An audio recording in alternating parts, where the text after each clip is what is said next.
our guy Connor Rogers, right? This poor bastard here on Saturday, here's what he's going to have to do this weekend. He's going to have to talk about Tim Boyle for, like, how long's the pregame show on SNY? Is it an hour?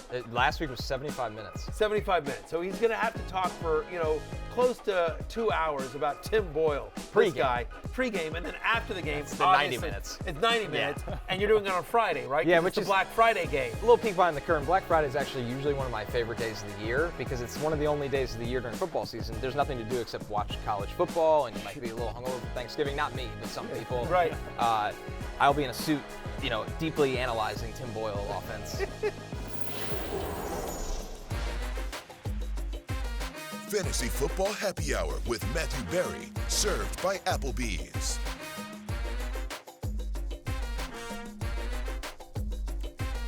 Welcome to the Fantasy Football Happy Hour and a very early happy Thanksgiving. I'm Connor Rogers alongside Matthew Berry and Jay Croucher. That was a very special pre-Thanksgiving show for us today. Early love hate. Yeah, early love hate, and so just here's what's going to happen, Jay. So you don't show up tomorrow.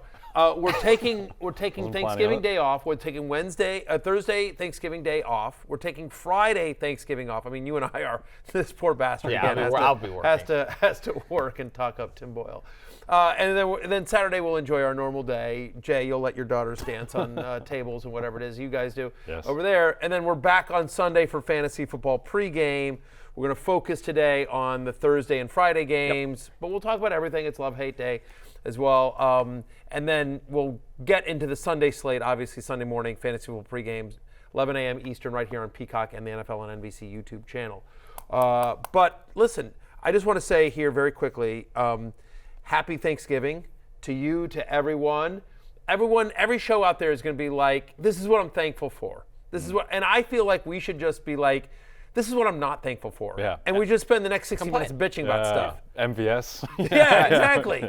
Yeah, MVS. Yeah. Justin Watson. Oh, yeah, here's Arthur what I'm thankful Smith for. I again. don't have him on any of my teams, any teams that I care about. Like, he would fit in well with the Commanders. Yeah, exactly. MVS. I'm glad that he's not. And just as you might, just to get rid of all the traffic here, turkeys drink free. Listen, Very grim. Listen, guys. Tomorrow stuff. might be a tough day for you, turkeys. I don't want to get into why, but just you guys drink free. Drink it up. Yeah, get your last.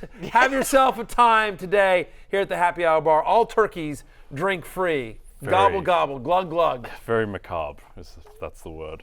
Yeah. Macabre? Yeah, Tim sure. Macabre? Yeah. There we go. If you knew you were dying the next day, Jay, what would you Yes. want to do? It's a great question, Matthew, and one I've thankfully not given a great deal of thought to, but certainly not One watch less Tim futures Doyle. bet. Yeah, one more futures bet. Yeah. That you won't get to cash either way. Not rewatch Chiefs against the Eagles. Yeah, Right. no, That's find fair. something fun. I'll tell you this much. I'd be pretty hammered my Yes, last day. 100%. I would enjoy a bar that let me drink free. Like we Okay. said, we are going to do early love hate today. A Yep. lot of Thanksgiving focus here. We'll also do what's on tap at the Happy Hour Bar for all of Matthew's top-ranked players in every game on that Thursday. And then we'll wrap up the show with our favorite prop bets for tomorrow with a little pickup line. So let's jump right into love-hate. We always start with the running backs. And listen, we love the Detroit running backs. We'll get to Jahmyr Gibbs and David Montgomery later on in what's on tap. So don't think we're completely skipping over that dynamic duo today, but we start with Derrick Henry, Matthew, who has not had the typical Derrick Henry season, but the Panthers can be the elixir for a struggling running back. Two first names always a crowd pleaser, as is the Carolina running defense, right? They have allowed the most rushing touchdowns to running backs this season. They've given up at least one rushing touchdown in 8 out of 10 games, including to Tony Pollard. Finally. Right? Tony Pollard hadn't scored since week 1, and then he finds the Carolina Panthers. He finds the end zone. Panthers also allow the second most rushing yards per game, 4th highest yards per carry to opposing running backs. Running backs that get at least 15 carries against the Panthers, averaging over 22 fantasy points per game.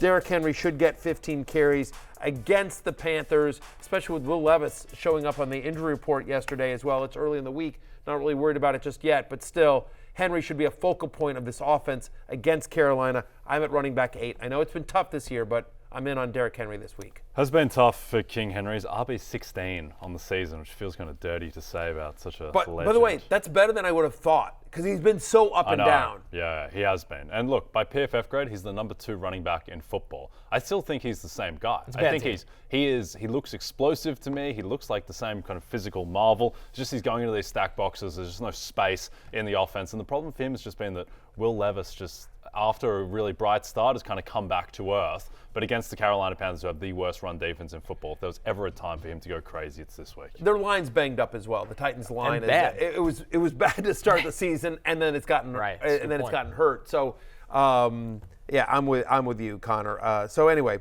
we all like King Henry as a top 8 play this week. Our next one, Rhamondre Stevenson, another guy, kind of an uneven season here, Jay. But for Matthew, he comes in as RB15 in a similar scenario where he has the Giants, and we think New England. We don't even know who's going to be quarterback, which kind of tells you we know the running backs are going to get a heavy workload. Indeed, and the key for Rhamondre is just he had 20 carries last week, 2 weeks ago, in a loss as well against Indianapolis. So any running back who's had 20 carries and now is about to go up against Tommy DeVito and the New York Giants, where you suspect that DeVito's not going to be having long 7-minute drives to keep New England off the field. They're clearly going to lean on their running game. Rhamondre just looks a little bit better physically than he did at the start of the season too, where he's so sluggish, so in mud, much like he was at the end of last season too, where he's constantly on the injury report. But expecting a big day for Rhamondre, Matthew. I am. I am with you on the workload, especially because, again, whether it's Bailey Zappi or Mac Jones or Will Grier or Malik Cunningham, or some mixture, I think whoever it is just going to be handing off or pitching out. You love the matchup with the Giants as well. 140 scrimmage yards to opposing running backs as well. They've given up 100 yards to running backs in 9 of 11 games so far this year. And Rhamondre, even though the quarterback situation is very questionable, the one thing that seems to be working is they are getting the ball to their running backs. The positives of Stevenson, who wasn't involved in the passing game early in the season, lately now has very quietly 5 straight games with a target share of at least 14%, including, so it's not like a massive workload, but at least it's something in the passing game that sort of keeps his floor high. I also like Zeke. He's on my others receiving votes again. I bet you Zeke gets in the end zone. I think Stevenson is a top 15 play this week because they do not want anyone to throw it against the Giants. Just quickly on the quarterback situation for New England, Mac Jones said in regard to a question of whether he was starting, he said, "I hope so. That's the plan, I think." Which doesn't really fill you with a great deal of confidence about whatever's going to happen in New England. It's almost like he corrected himself from spilling the beans. It's a disaster. It's a disaster, New England. Maybe they'll go college football and they'll alternate drives. Yeah, I think fantasy-wise it doesn't really matter. If you have Mario Douglas, you probably prefer Mac Jones. I just think Mac Jones is safer in terms of a guy who just throw the ball. Semi-competent, as well. So anyway, but just Ezekiel Elliott, who, by the way, just real quickly to wrap up the Patriots, I'll just say this about Ezekiel Elliott. He had 88 yards from scrimmage the last time we saw the Patriots play 2 weeks as well. He's getting a lot of work inside the red zone, inside the opponent's 10-yard line. Again, they've given up a lot of touchdowns as well. Giants, one of the teams in the NFL that give the most rushing touchdowns to opposing running backs. So I think there's a pretty good chance that Zeke gets into the end zone on Sunday. Some others receiving votes that all sneak into the top 20. Rachaad White comes in as RB16 for the Bucs against the Colts. Jaylen Warren, who no Matt Canada now. That's a good sign maybe for Jaylen Warren's workload as he's got the Bengals. He comes in as RB19, and Kyren Williams right there at RB20 in his return, or expected return, Matthew, against Arizona. I don't think people realize how good Rachaad White's been because the team is sort of bad. He's not really exciting. It's more of a volume play, but he's had at least 90 yards in 4 of the past 5, and Colts over the last month give up the 4th most fantasy points to opposing running backs. In terms of Jaylen Warren, I think his lack of usage is one of the reasons why Matt Canada is looking for a job Thanksgiving week. 3 straight games with 100 total yards, but the touches just he's been highly efficient. So expect a higher workload for him against a good Cincinnati defense, good in the sense that it's a good matchup. Yes. Like they're a bottom 10 run defense over the last month. And the only question on Kyren Williams is workload. In his first game back, does he get a full workload? Because the match with Arizona is terrific. Over the last 4 weeks, only one team in the NFL gives up more fantasy points per game to opposing running backs than your Arizona Cardinals. My Arizona Cardinals. Okay, interesting. Just add them to the list of my many teams. Yeah. Maybe that's what I do on the day before I die. Is just love the Arizona Cardinals. People might have forgotten as well. You mentioned how people don't realize how good Rachaad White is, RB6 on the season. People might have forgotten just how good Kyren Williams was before he went down. Yeah. In terms of points per game, he's 4th among running backs in fantasy this year. He was an absolute monster, and he's playing every snap. So even if he doesn't play every snap, if he's at 60, 70% of the snaps, still think he's going to be a very viable starter. And it's not like they've had a replacement since he's been hurt that's really popped off. So when he's ready to go, I think Sean McVay will lean on him. Darrell Henderson waived as well. Yeah. He's gone. Yeah, right. Yeah. So just Correct. Royce Freeman there. All right, let's move over to the hate list. Alexander Mattison does not make it in the top 30 running backs. He's RB 33 against the Bears, Jay, which we've talked about with the Bears. Sometimes they could be good against the run. You more so care about your pass-catching running backs against them. And Mattison also could be dealing with quite a workload share with Ty Chandler as well. I think so. Also coming off the fumble against the Broncos, which was really key. Ty Chandler just looks better. It's like we talked about yesterday, this is kind of an analog to the Jaylen Warren, Najee Harris situation where Mattison, I understand they want him in there for his pass blocking, and that gives him a certain floor, I think, in terms of snaps that he's going to see. He still saw 64% of snaps against the Broncos, but now he gets a really tough matchup against the Bears. The Bears are a pass funnel defense because they have an elite run defense and a very poor secondary. So I expect that this is going to be more of a Josh Dobbs game, and maybe Ty Chandler gets more involved too, Matthew. Since week 5, they allow the fewest rushing yards per game to running backs. They also allow just 3.4 yards per carry to opposing running backs. That is best in the NFL, to your point. And you just saw there, he got 64% of the snaps and got 7 fantasy points, whereas Ty Chandler basically doubled him. And I'm with you. To the eye test, just Chandler looks like the better running back. So Mattison, outside my top 30. Bad matchup in a timeshare. He might not be any good. Alexander Mattison. No. Yeah. I think we've seen enough to know that at this point. Yeah. In the same game, other backfield, though, Khalil Herbert comes in as RB 37 against the Vikings, who, Matthew, the Vikings' run defense has really gotten it together over the last month. For the past 5 games, they've held opposing running backs to under 50 yards rushing. Here's the entire list of running backs that scored at least 14 fantasy points against the Minnesota Vikings. Christian McCaffrey, Alvin Kamara, DeAndre Swift. That's the list. All due respect to Khalil Herbert, who's in a timeshare with Deontay Foreman and Roschon Johnson, and we don't really know how it's all going to work out. Like, even if he was getting all the run, he ain't Christian McCaffrey, Alvin Kamara, or DeAndre Swift. So after Deontay Foreman left the game with that injury, he played only 58% of the snaps. So Roschon Johnson played 42%, including there was only 1 third down that Roschon Johnson wasn't out there. So Herbert doesn't, at least at the moment, appear to be involved in the passing game. There's a chance that Foreman is back, and now it's a 3-headed committee. Bad matchup. Herbert outside my top 35 this week.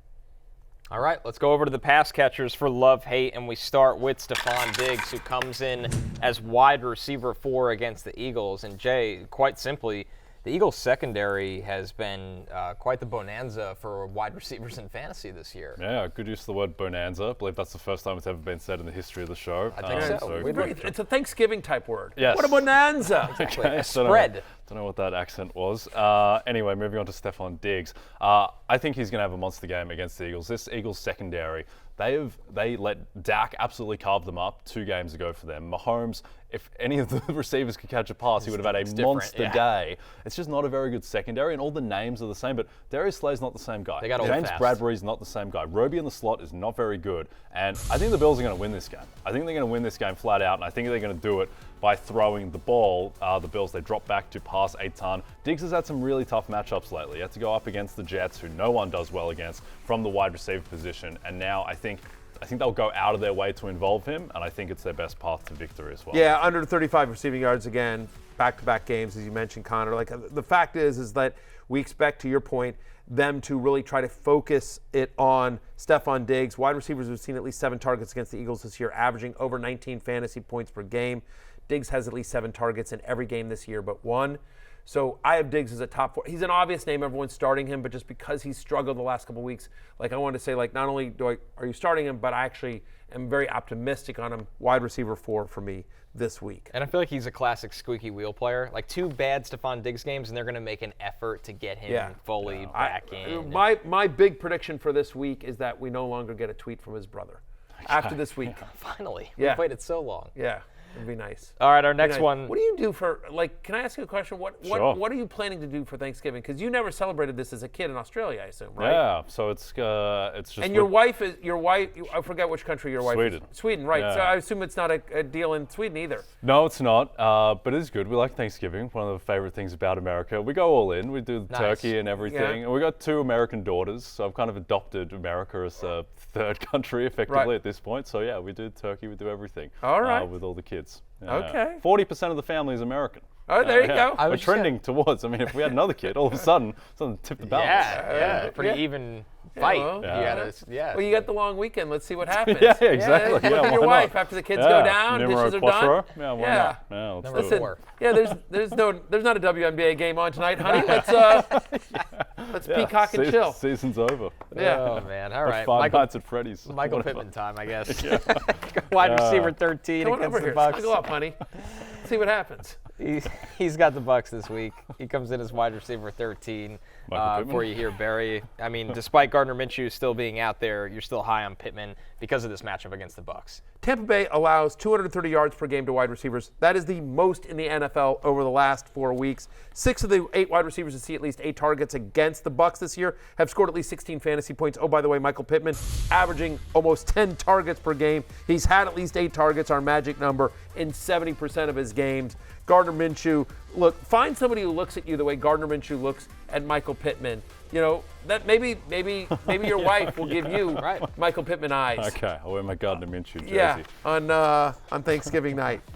Do me a favor, send out a tweet. Let us know how it all goes. Yeah, I will. Yeah, I'll keep America posted. Sure. See if they're getting the just tweet at me. Just give me a thumbs up, like something like or something like that. Balance Watch out the out for Brock it. Purdy MVP propaganda. After, in the middle of Ravens Chargers, I'll send out the message, the bat signal to you, Matthew. Yeah, if you could. Yeah. Exactly. Just, whatever. Just, whatever. Pause the game. Yeah. It's fine. Michael Pittman. Okay. Pass funnel defense in Tampa Bay, Connor. So if ever there was going to be a matchup for Michael Pittman to thrive, the Bucs are the epitome of a pass funnel defense where they're amazing against the run, dreadful against the pass unless they're playing Will Levis. So you look at what Brock Purdy did to them, look what CJ Stroud did to them. I suspect that Gardner Minshew, for all his sins, will be able to get the ball to Michael Pittman. Speaking of CJ Stroud, Tank Dell comes in next on the pass catching. No, I just thought you were going to say, speaking of sin. And then I thought you were going to be, look, they're married. It's not a sin. No.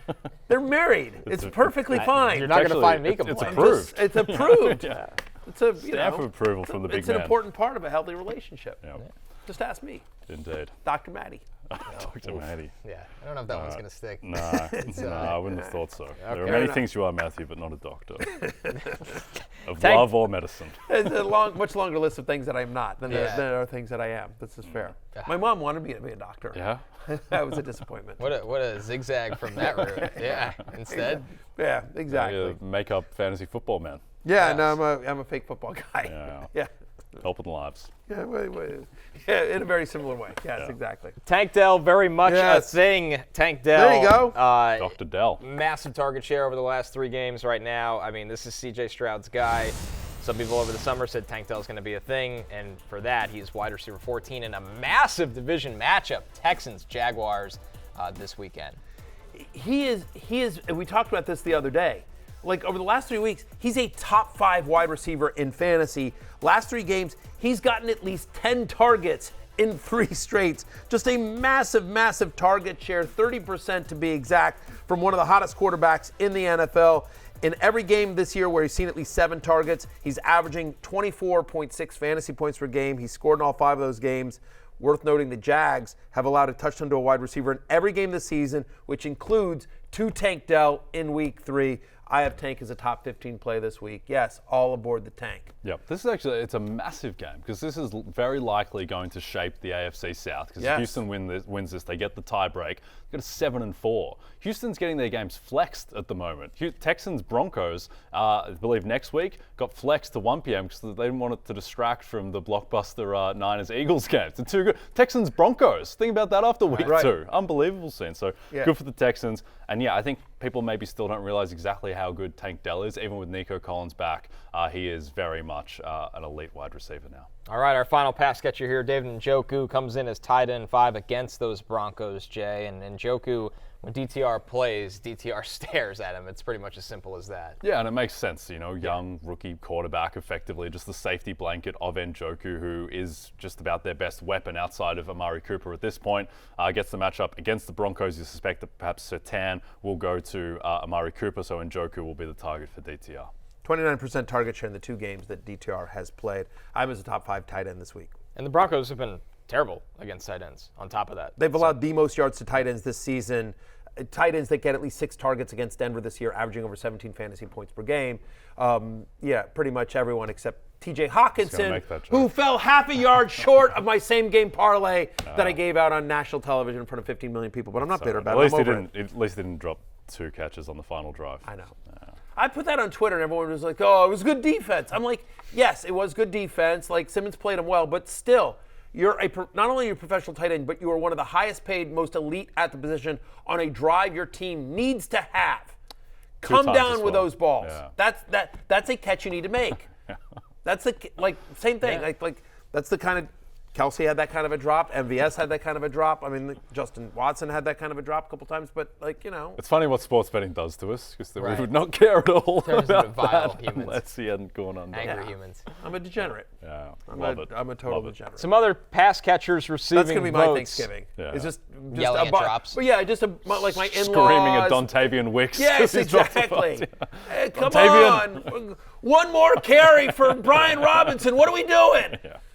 Why isn't Jaden Reed involved more? Yeah, it's the type of things that are heard exactly out loud at right. What? Curtis Samuel, I have the under. What are we doing here? Yeah. Why is he featured? Yeah, exactly. Some other pass catchers receiving votes: DJ Moore, DeVonta Smith, Deebo Samuel, Zay Flowers, Isaiah Likely now. We talked about him a lot on waivers this week. And then Kyle Pitts there, Barry. Kyle Pitts making the rare appearance on the love-hate list in a positive manner, but Saints have allowed a touchdown to a tight end in 3 straight, 4 of their past 5. Last 4 weeks, Saints allow 24 fantasy points per game to opposing tight ends. Desmond Ridder back under center for the Falcons, which generally is not good, but maybe he will get the ball to Kyle Pitts as well. We talked about Likely a lot, but big target share when Andrews has been out. Obviously, Andrews done for the season, most likely. But the fact is that Andrews being out opens up a 23% target share. So I think some of it goes to Likely, but I also think there's an increase in looks for Zay Flowers and Odell Beckham Jr., who we've talked about. He looks really good against a Chargers team that allows the 2nd most fantasy points to opposing wide receivers. So I think both those guys are kind of viable wide receiver 3s with upside.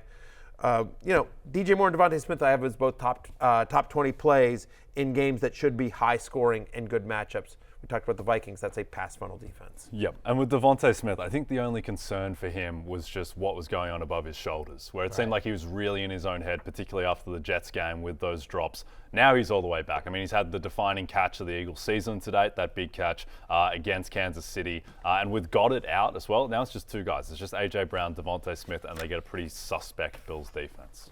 Let's move over to the hate list. Jaylen Waddle comes in as wide receiver 25 against the Jets. We've talked about how wide receiver struggles have gone on all year against that Jets secondary. And for Jaylen Waddle right now, he really hasn't had many of those explosive games this season, Matthew. It's been so Tyreek Hill and run game heavy in a great offense. Yeah, this one makes me nervous. I mean, because Jaylen Waddle's one of those guys that can make your day on just, one play, right? But the fact is that, since week 2, he's had 1 game with over 65 receiving yards. Jets have yet to allow 50 or more receiving yards to multiple wide receivers in the same game.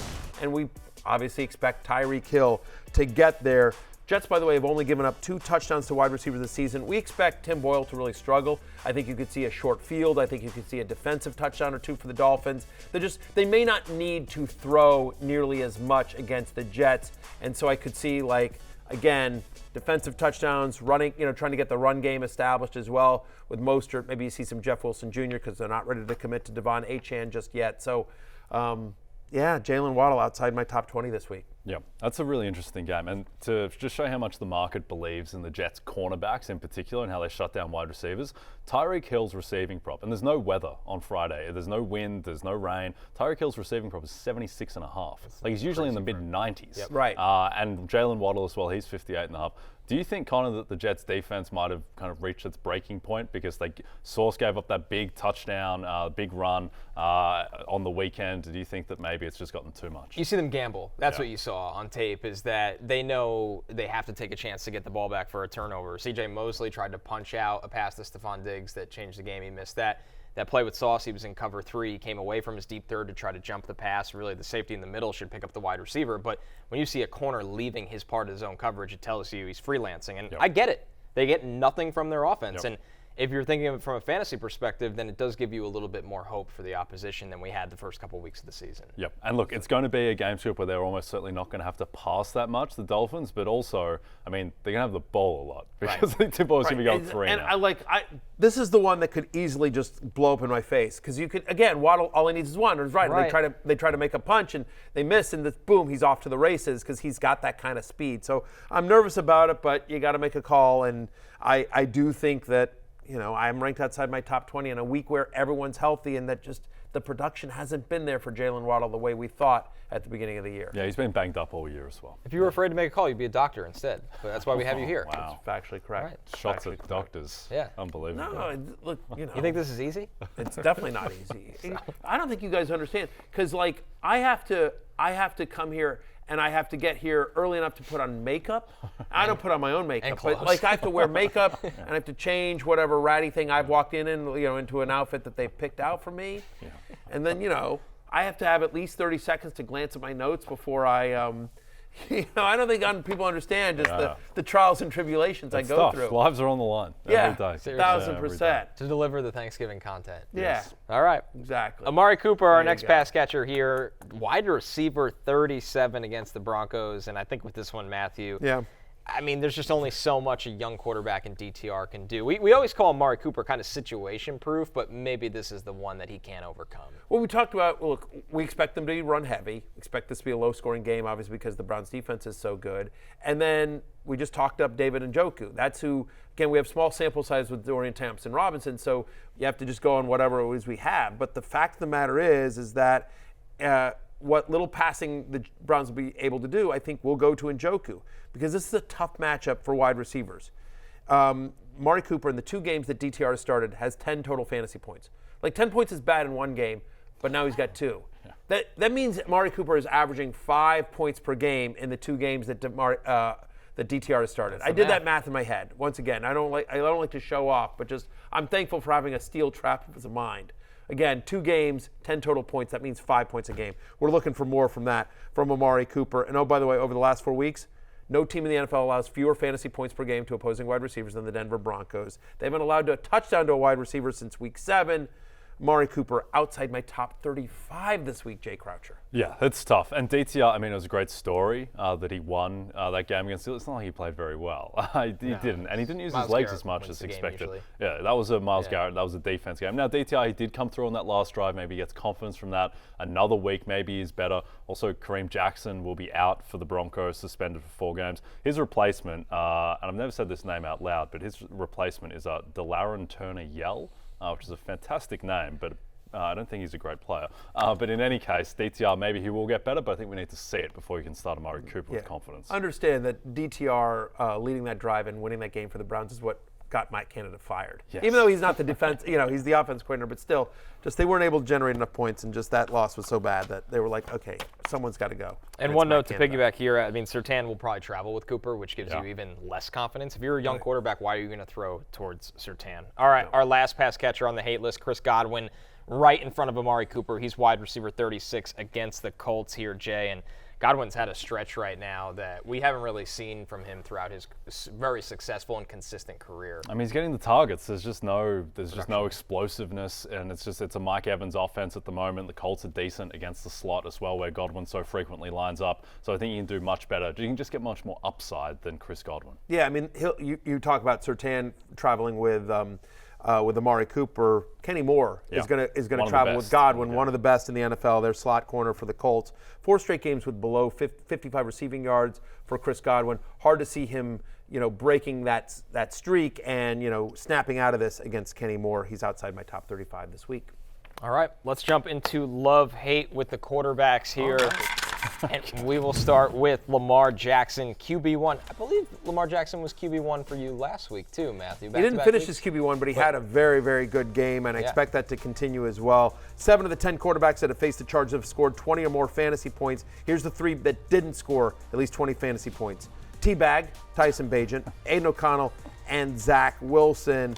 No team allows more yards per pass attempt than the Los Angeles Chargers. Lamar Jackson, obvious name, but I'm putting him on my love list because he is in a week in which every single quarterback in the NFL is playing. He is my number 1 quarterback this week in Week 12. Lamar, QB1. Yep, I like that. Also, look, he's going to have a monster game against the Chargers defense. They've got absolutely nothing going on. Joey Bosa has gone on IR, their best defensive player. That hurts. He'll be able to do whatever he wants. Just a little side note off of that is that Odell Beckham, a little bit concerned about his status. John Harbaugh said it's not a long-term thing. And then John Harbaugh went on a kind of funny side tangent, didn't actually specify whether Odell would actually going to play this week or anything. But with that kind of stuff, it's always important to actually listen to what the players said, because Odell after the game was interviewed and he was like, yeah, I've had an injury like this before. But if you actually, the end of the interview, he says, I'm so glad we have a bit more time because it really hurts right now. And he's holding his shoulder, he's putting his hand in his pocket to elevate his shoulder during the interview. So I wouldn't be surprised if Odell misses. Maybe he plays, maybe he's fine with the extended rest, but expect that it's going to be a lot of Zay Flowers, going to be a lot of Isaiah Likely. Odell might be a bit banged up. Both of them on the love list. I also mentioned Beckham as well, but if you're picking between them, I prefer Zay Flowers to Beckham for that reason. Yep. But he's another one of those guys, Beckham, that all he needs is one, and Lamar Jackson should have a big game against the Bolts. Our next quarterback, C.J. Stroud, Jay, the rookie comes in as QB5 in that pivotal matchup against Jacksonville. Yep, CJ Stroud just locked in superstar starter at this point. The amount that they're throwing the ball, they're not as committed to the run with what Stroud has shown. And now we get to Jags team. I think this game is going to be a shootout. I think they'll need to be throwing to keep up. He's got all of his weapons. There's not much more to say about CJ Stroud at this point. Jags are a pass funnel defense. Teams facing Jacksonville average the 4th most pass attempts per game, and you see it there on your screen. He's my 5th quarterback this week, top 5 play. And I think you could make an argument for him even higher. But again, just a locked-in QB1. Some others receiving votes, Justin Fields on this list, as well as Trevor Lawrence and Jordan Love, who we said has been playing much better. Fields comes in as QB10 here, Matthew. He's had at least 20 fantasy points in each of his last 3 full games, 33% of the team rushes in his first full game back, and he's at Minnesota as well. Again, Minnesota, we talk about that. It's a Minnesota really good run defense, but a bottom 12 pass defense over the last 4 weeks. I have Fields as QB10. Trevor Lawrence, you just mentioned it. We expect that game to be a shootout. That Houston-Jacksonville game should be a shootout. Houston allows the 3rd most yards per pass attempt over the last 4 weeks. So Trevor Lawrence, coming off his best game of the year, real life and fantasy-wise, is a top 12 play for me this week. Yep, Fields is the most interesting to me of that group just because of the matchup with the Minnesota defense. They have no pass rush outside of Danielle Hunter. They need to send all these exotic Brian Flores blitzers, and for the most part, they're getting away with it. But Fields, just the type of player he is, his ability to scramble and evade the blitz, I think that he will have the opportunity for big plays. For the hate list, Sam Howell comes in as QB13. Geno Smith, who's really banged up, comes in as QB19. We'll analyze both signal callers in a minute in the next segment. Give us fantasy sports fan on your list the Roto-World Draft Guide Bundle and take advantage of our biggest Black Friday deal ever. Buy today and receive the 2024 baseball, football, and basketball draft guides for one low price. Plus, use promo code BF2023 at checkout to receive 25% off and a $10 Fanatics e-gift card. Buy today at NBCSports.com/holiday bundle. Just ahead, what's on tap? We're going up to the Fantasy Football Happy Hour bar. Find out who Matthew loves and hates the most on Thanksgiving. Hate on Thanksgiving. Yeah. Release the hounds. Tomorrow is Thanksgiving, so it must be time for the National Dog Show presented by Purina. Airing on NBC at 12 p.m. across all time zones, which dog will be crowned best in show? Jay, you got a line on that? First of all, I need the cornbread dressing with some dirty rice, yams, some greens, some ham, you know what I'm saying? I guess on Thanksgiving, I get a little turkey. I think I've been playing pretty good on Thanksgiving, too. That might be my type of game. I like when certain family members are in town. It gives you something to look for, especially some of my uncles and stuff. One of my uncles is extremely good luck, so I was like, man, what you doing for Thanksgiving? Like, he's like, I don't know. I said, why don't you come out? He's like, can't afford it. I said, don't worry about it. I sent them flights over. I said, you'll be there. And it's a privilege to be able to play on Thanksgiving Day. You know, it's a privilege for our guys. And everybody's watching, all your family, all your friends. And this is the type of game, man, you come out of and you got somebody you went to school with in 2nd grade who's texting you, and you forgot until he texted you, and you're like, oh my God, you know, and family member, everything. And so it's kind of cool like that. What's on Tap is brought to you by Bud Light, the official beer sponsor of the NFL. That was CeeDee Lamb, Micah Parsons, and Dan Campbell talking about Thanksgiving, and we got plenty more of that with Thanksgiving spreads and totals. So weird, because I have to be honest with you, like, the people, the randoms from 2nd grade that might reach out to me, they don't have my phone number. Like, I didn't have a cell in 2nd grade where I was just like, hey, Timmy, here's my number, text me in 20 years or whatever. Yeah. Like, I don't know.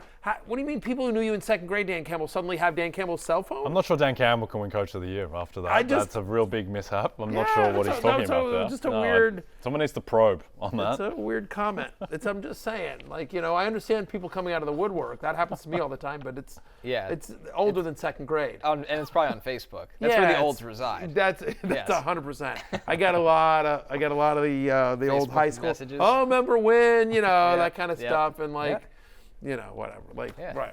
Yeah. Facebook is absolutely the nursing home of the internet. There's no denying that. It is, and I will say this: there's the one ego thing where it's just like I've definitely over the years like gotten, you know, some notes from like girls that like I liked in high school or whatever. That it's like, oh, you know, like, hey, and, you know, now that I've seen you on TV, and like, oh, you know, we always should have. And I'm like, no, like you had no interest in me in high school. Now you've seen me in high school, you know. Anyway, so how the turntables. What are you gonna how the tables turn? By the way, you at the very top of that promo, you said release the hounds. Yeah, right. I read the script, but it's not just hounds at the dog show. Right. I have a little bit of a gripe with that promo. Okay, what do you got? It's just there's not all hounds. Not all hounds. There's plenty of breeds. I'm just all saying dogs are hounds. That might be something that you could say to your wife tomorrow night after the kids go to bed. Just waiting for the punch. Happy Thanksgiving. Release the hounds. Release the hound, honey. Release the hounds. I say that anyway. Yeah, there you go. She might go to a hotel with the kids after that. I don't know what your love language is. I'm trying to help you out here. Yeah, no, we're very Baskerville. Release the hounds-ish. Yeah, we love it. Okay. Thanksgiving games. How about that? All right, let's get into Packers at Lions, a staple. The Lions playing on Thanksgiving. They're favored by 7.5. I don't remember a game in my lifetime on Thanksgiving where the Lions have been this good. It's awesome. Over/under is at 47.5. The top players, of course, in Barry's ranks as we look into this. Notable loves, of course, Jahmyr Gibbs comes in as RB5. David Montgomery, as promised, still a top 20 running back. Jordan Love is QB 15 as well. Barry, let's start there with those two running back loves. Gibbs and David Montgomery, both top 20 plays easily. I love Gibbs, and I love the over-unders receiving prop as well. I have him as a top 5 play. Packers a top 5 worst run defense in the NFL so far this year. Teams that face Green Bay average the 6th most running back carries per game, and we've seen that both of these guys can get enough touches in this offense to be very productive. Gibbs averaging over 15 touches a game since Monty returned, including 6 goal-to-go carries for Jahmyr Gibbs. And in his 5 full games that he's played so far this year, David Montgomery averaging over 20 fantasy points per game. So I think both guys are must-plays on Thanksgiving against the Green Bay Packers. I think Detroit's offensive line is just so good as well that they're kind of opponent agnostic. I mean, they went up against an elite Chicago Bears run defense that had been the best in football, and they still ran for over 5 yards per carry. Now they get a much more favorable matchup against Green Bay. I think both guys are obviously must-starts. Everyone that has them is going to start them, but I will just say again, I really like Gibbs over on the receiving props, and I think Montgomery anytime touchdown is pretty good bet. Jay, looking at Jordan Love, Detroit's defense has really struggled against quarterbacks lately, and Jordan Love is throwing the ball a lot. Is he a viable streamer on Thanksgiving? I think so. There's probably some better options out there for you just because there's no bye week this week, so you've got all the quarterbacks to choose from, but you can certainly do worse than Jordan Love coming off his first 300-plus passing yard performance of the season against the Chargers. Now he gets another leaky defense in Detroit. He is missing some of his weapons. He won't have Aaron Jones as a dump-off option in the passing game. Luke Musgrave is also going to miss. He's hurt too. Yep. But I think with just the way that Love is playing, the past 3 weeks in particular, feels like he has really turned the corner. So I suspect that he will have some big plays against Detroit. Lions have given up at least 21 fantasy points to 3 of the last 4 quarterbacks they faced. You mentioned I think their run game's going to struggle. We'll talk about that in a second. Love's had at least 40 passing attempts in 3 of the past 4 games. And then you think about Green Bay being on the road as more than a touchdown underdog here. I have Jordan Love as a QB 15 this week, and I think he's a very viable QB 2 if you're sitting there trying to piece it together without Joe Burrow this week for the first time, or if you have a quarterback in a bad matchup. There'd be a lot of people, I suspect, who are making a choice between like Jordan Love and Geno Smith. Even if Geno Smith goes, and that's declared before the game starts, I'd rather have Jordan Love. Yeah, fair enough. I'm starting Jordan Love in my Superflex Keeper League because I lost Joe Burrow, so it's going to be Jalen Hurts and Jordan Love for me this year. The fellas. I feel like there's a thought when Aaron Jones is out that, A.J. Dillon is this lock-it-in starting running back right now, Matthew, and you have him as RB31. Bottom line is, when these opportunities have come up for A.J. Dillon, he really hasn't produced. He hasn't at all, Connor. I mean, this is unbelievable. Out of the 60 qualified running backs in fantasy points per touch, A.J. Dillon is 56th. That's not good. That's not good. Look, a lot of people say you're smart, Jay, and I'm glad you were able to pick that up immediately as well. He's had 5 games with 15 or more touches.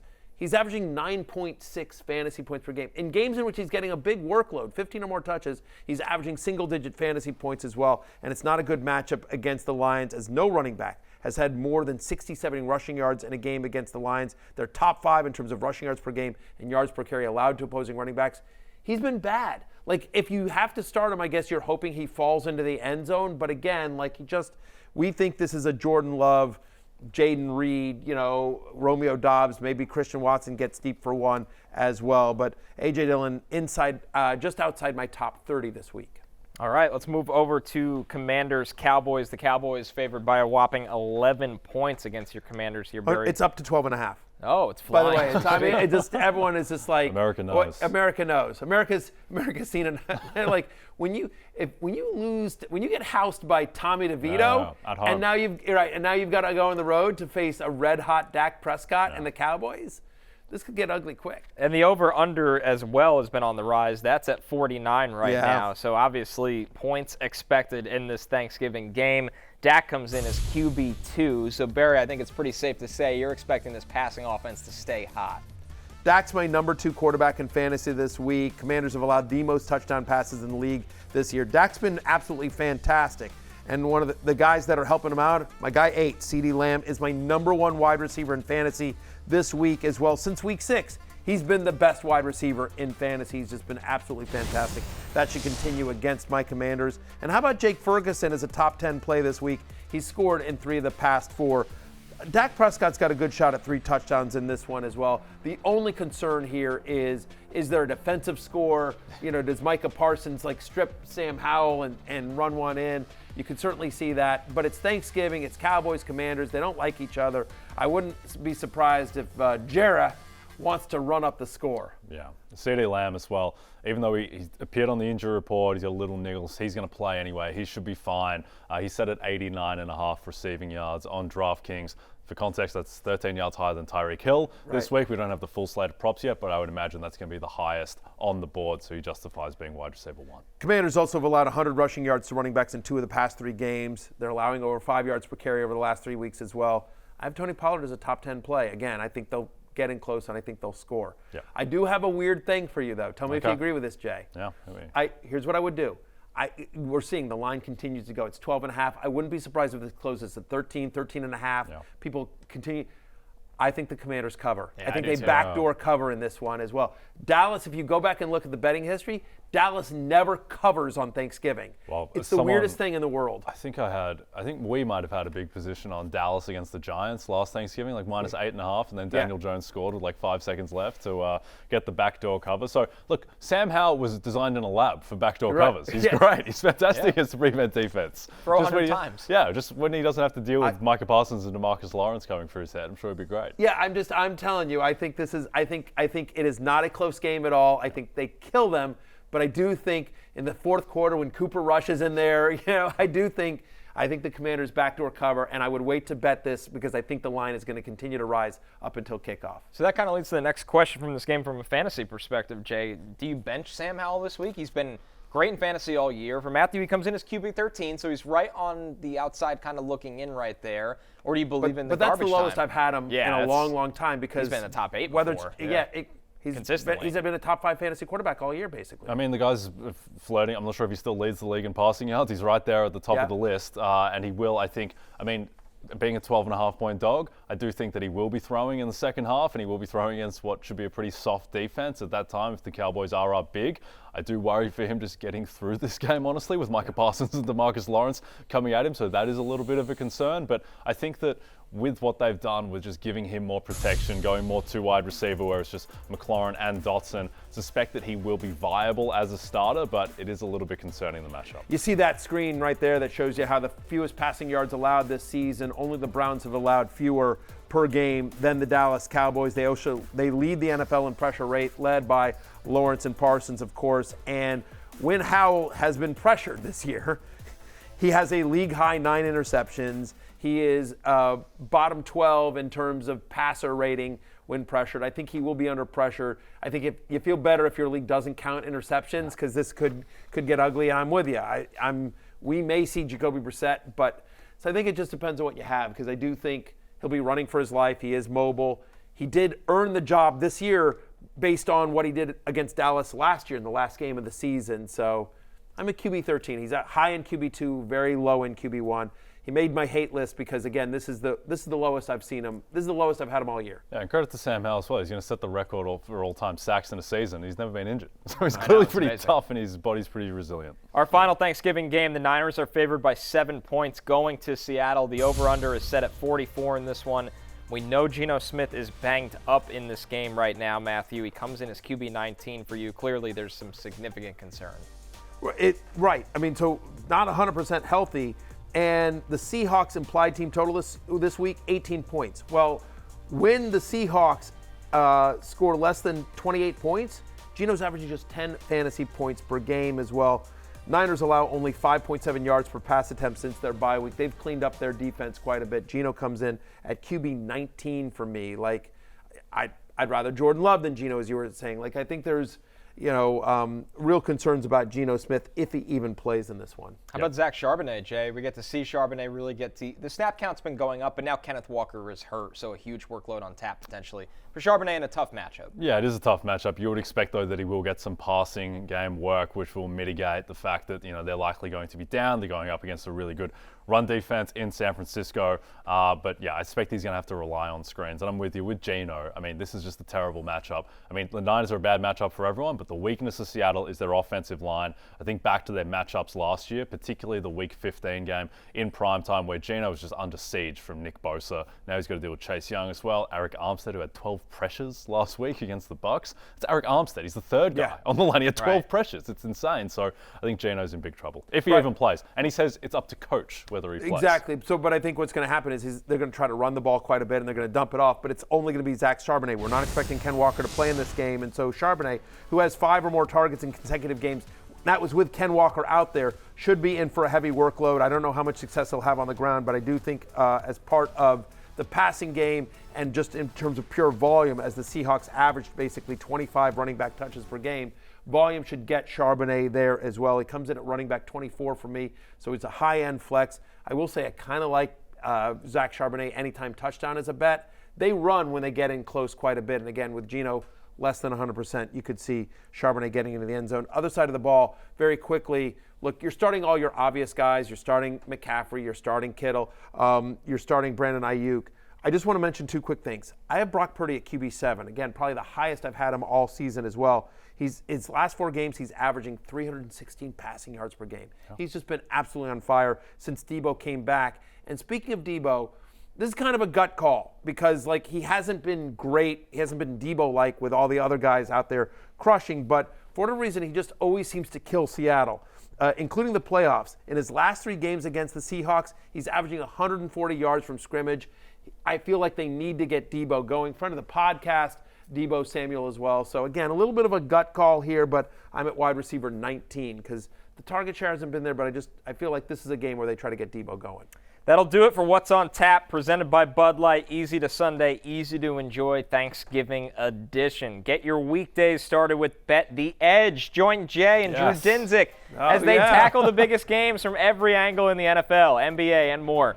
So whether you're targeting spreads and totals, looking for value in futures markets, or circling player props, Jay and Drew have you covered with new episodes. Look at that headshot. Yes. If you're Mrs. Croucher, how are you turning that down? Release the hounds. Release the hounds. Release the hounds. Come on, honey. Play that promo for your family on Thanksgiving, Matthew. Yes. Absolutely. Thank God the kids don't watch the show. I'll ask my wife to release the hounds. All right, we're going to break when we're back. Pick up lines. Coming up next. Don't forget, on DraftKings Sportsbook this season, new customers can bet $5 and pocket $150 in bonus bets instantly. Plus, all customers can get a no-sweat same-game parlay every day. Download the app and use the promo code BERRY when you sign up. DraftKings Sportsbook, the crown is yours.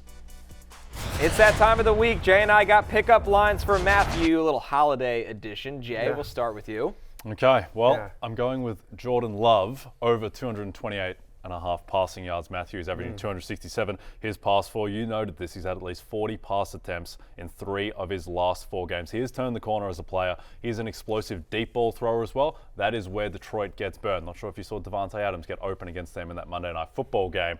And Jordan Love, every single game this year, bar one, he's had at least one 30-yard completion. So I think he throws the ball deep. I think he throws the ball often as a 7.5-point dog, and he goes for at least 229 passing yards. Matthew, I'm looking at the same game, but I kind of cheated here because I went with your ride or die Amon-Ra St. Brown, and I'm not looking at the receiving yards total because that's too easy. Let's buy it up. The alternate of 90+ is at plus 115, plus money. Amon-Ra's gone over 100 yards in 6 games this year. Green Bay is very vulnerable in the middle of the field with Joe Barry's defense. Amon-Ra is going to carve them up right between the numbers. Unbelievable. I like both those bets. I also plus money at least. I like Jahmyr Gibbs. I said this earlier. I like Jahmyr Gibbs over in the receiving prop, 27.5. He's hit that number in 4 straight, including all the games in which Montgomery's been active here as well. I like both of these as well. You would have had me if you said release the hounds, but which is you can't go the fantasy ride or die. What's your next pickup line going to be? FantasyLife.com? It's unbelievable. I might wear a shirt next pickup lines time. He's trying to get me home. I get that, and so listen, it doesn't hurt to suck up every once in a while. Like exactly. Amon-Ra St. Brown. He's on Amon-Ra St. Brown at plus money. I like the bet as well. I'm going with Connor on this one. I do like both bets. I do think yours hits as well. But I choose Connor. Okay. I choose Connor. But listen. That's fine. Over here we'll keep the hounds very much behind the closed gated doors. That's fine. Just keep your phone on. I like when I'm done, I'll be like, you up? What's going on? And if you need additional hounds. Are there more hounds that have been released? Yeah, exactly. Unbelievable. Yes, that needs more of that. Hey, real talk for 1 second. I just want to take one moment here just in the closing moments to say, legitimately, I am so thankful. I am thankful to both of you. I am thankful to everyone in the Happy Hour staff that do such a great job, that let us have this nonsense. And thank you to everyone that watches, that found us and came over from ESPN and followed me here or have just discovered the show. Fans of Jay and Connor and Lawrence as well. Much love. Have a happy and safe holiday. Peace out. Turns out we're not done yet. Since we're in the holiday spirit, why not give you a bonus segment of more bets? Here's an early line alert for Dolphins-Jets on Black Friday and other notable matchups on Sunday. Jay, what do you like starting with that Black Friday game? So I like your New York Jets, Connor, under 14.5 points. That line feels 14 points too high. Tim Boyle in his career, he has 3 touchdown passes, 9 interceptions, 5.1 yards per attempt. None of those are very good. Now he goes up against the Dolphins defense with Jalen Ramsey back. I think might kind of finish the season as an elite defense. With that pass rush, Ramsey's completely changed their defensive outlook, and now Vic Fangio gets this time to prepare for Tim Boyle. I think the Jets are in trouble, and I don't think they get to 15. Yeah, Matthew, what do you? I like that bet quite a bit, by the way. Over the last month, the Miami Dolphins are the 4th best scoring defense in the NFL. Boyle is bad. I don't think people realize just how bad. He's who people think Nathan Peterman is. That's right. Yeah, that's exactly right. I mean, just to your point about like how many interceptions. There's a bet for the game. Over 2.5 turnovers for the game in a total, which I kind of really like that one. But my best bet, I'm going under longest completion for Tim Boyle, 29.5. Yeah, that's in his entire career, he's completed a pass for 30 yards or more twice. He's only got 2 completions of 30 yards or more in his entire career. He hasn't played that much, but still, I think he's going to be under pressure. I think there's a chance he gets benched at halftime. And when he is out there, if you look at like his yards per attempt in college or the few games he's played, he is a check down machine, Connor Rogers. So give me the under on 29.5. The only way he gets there is if Breece Hall catches one and runs for 28 yards. Like he did against the Giants. You need a miracle play, basically. But I think the Dolphins will be aware of that. Right. Vic Fangio, one of the best. He brings a lot of pressure. I think they'll be looking for that. But I do think he can capitalize on those checkdowns. Breece Hall over 3.5 receptions. I'll take it. Listen, if Tim Boyle understands anything, it's just dump the ball off to Breece. We've already seen him do that a little bit in the very limited time he got against the Bills. This is not a very high bar for Breece to clear, and he's going to be a vocal point of a struggling passing attack. Let's move over to Sunday, though, Jay. What are you looking ahead to on that day? So my favorite line of all these games is Buffalo plus 3.5 at Philadelphia. I think I'm very concerned about Jalen Hurts and just the way he looked. He should have looked better coming off the bye with that extra week, but he looked worse than he did against Dallas the game prior. So he just looks statuesque in the pocket, doesn't have his quickness, still wearing the knee brace. Now he only, after that game, which was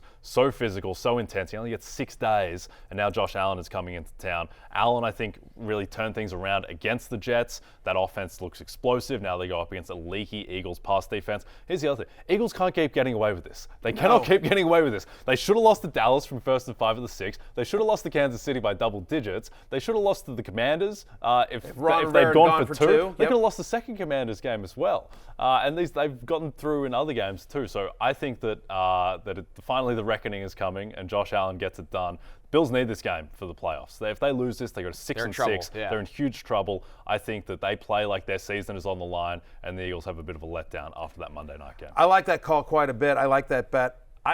I was shocked when I saw this line, but the Steelers-Bengals game, the line is 34.5. And I get it. Pickett's look brutal. Joe Burrow's out for the year, but they fired their offensive coordinator, the Steelers did. Matt Canada is no longer there. I do think the Steelers offense takes a bit of a leap up. Understand that over the past 4 weeks, the Bengals are the second worst pass defense in the NFL. They're also a bottom 10 scoring defense as well. Teams have been able to move the ball against Cincinnati. I do think they'll get a lift from not having Canada there. The offense will play better. And yes, I get it. No Joe Burrow, but I thought Jake Browning looked fine. Again, it's a long week. He's had 10 days to prepare for a Steelers defense that, by the way, is 23rd against the pass over the last 4 weeks. Even though Jake Browning isn't Joe Burrow, he still has Jamar Chase. We expect to get T. Higgins back. They've got weapons on offense, Mixon and Boyd as well. So 34.5 just strikes me as way too low for two offenses that aren't great but should be competent both against, defenses that you can move the ball against. Yep. What I like there too is that one, Steelers don't have a great rushing defense. Joe Mixon has looked really good the past few weeks. He's looked more explosive. And then secondly, with a guy like Browning, I think what is just so key there is that the Bengals have guys who can do work after the catch. He doesn't need to be throwing 40-yard bombs in perfect stride to Jamar Chase. He can just be hitting him on slant routes, and Jamar Chase can take it a long way. But what do you like, Connor? This might be the saddest game of the week. Some would call it the Drake May Bowl, the Giants and the Patriots. Yeah. The Giants are 3.5-point underdogs, and I get it. People will go, well, it's Tommy DeVito. We don't even know who's playing quarterback for the Patriots in this game, and New England's favored by more than a field goal in this one. And DeVito, at least they let him throw last week, and he had a couple of touchdowns. And the Giants' defense will absolutely fight against New England offense that has a lot of question marks outside of the running backs. I like the Giants to at least cover in that one. I like that too. I like that too. All right, enough. A lot of matchups on deck. We got Thanksgiving games, Black Friday game, and, of course, a Sunday slate. Enjoyed, everybody, and good luck with your bets. Hey, it's Matthew Berry from NBCSports.com and RotoWorld.com, and I want to thank you so much for watching whatever it is you just watched, or if nothing else, being too lazy to click out of the autoplay after this video started, after whatever it is you actually wanted to watch finished. But now that you're here, I'd like to take a moment here to ask you respectfully now, okay? I'm asking you respectfully to subscribe to the NFL on NBC YouTube channel. You'll get the latest Roto-World fantasy news headlines, all sorts of great shows, including my own Fantasy Football Happy Hour. So go subscribe now. Again, I'm asking respectfully.